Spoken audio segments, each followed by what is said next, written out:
in the Congress. It's going to be Frank and Sean and his colleagues are working well with the Congress and working well. Industry, we're heavily engaged in all these areas.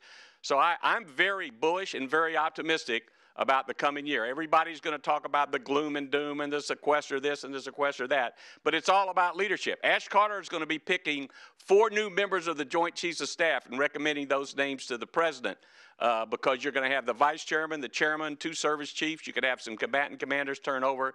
So this is going to be a year of significant improvement in the quality of the leadership, as I mentioned. And so with that, Sean is probably, no one is better prepared for this job from the Naval Academy, from MIT, served for John Warner on the Armed Services Committee, Senate staffer, been in the acquisition job since the Bush administration, has the kind of continuity that we need more of in government in these areas.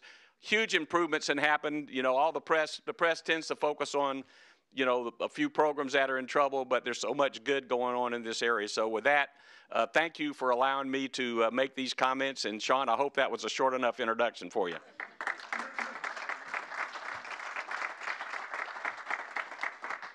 Well, thanks, Arnold. It's great to see so many familiar faces here this morning, and I appreciate the invitation to join you.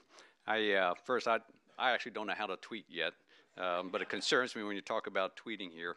I'll do my best to help get Heidi up here in the near future.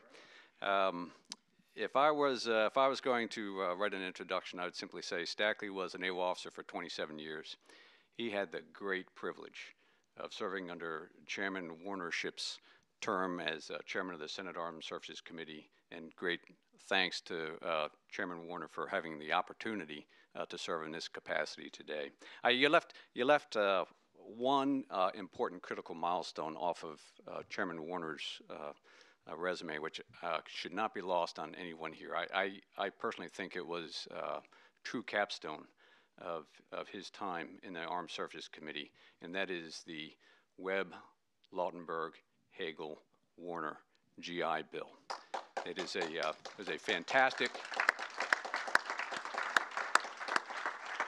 of all the legacies. That one will live for generations and engender in our service.